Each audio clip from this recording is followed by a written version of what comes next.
বাংলাদেশে ফের মৌলবাদীদের তাণ্ডব। নামখানা এলাকায় বাংলাদেশের জাহাজ ঘিরে কড়া নজরদারি। পশ্চিমবঙ্গ বাংলাদেশের ফের মৌলবাদী তৎপরতা ও অশান্তির ঘটনার জেরে সীমান্তবর্তী এলাকায় বাড়তি সতর্কতা জারি করা হয়েছে। এরই প্রভাব পড়েছে পশ্চিমবঙ্গের দক্ষিণ 24 পরগনা জেলার সুন্দরবন সংলগ্ন নদী ও উপকূল এলাকায়।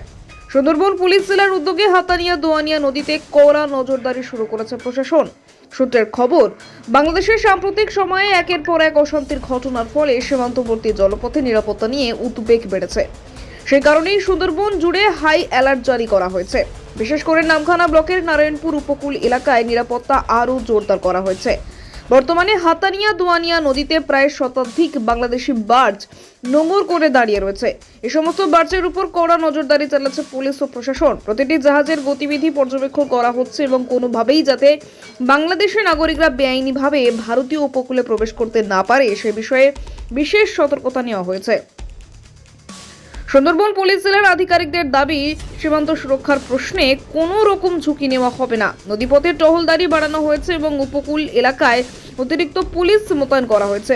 পরিস্থিতির উপর প্রশাসনের কড়া নজর রয়েছে এবং প্রয়োজনে আরও কঠোর ব্যবস্থা নেওয়া হবে বলে জানানো হয়েছে।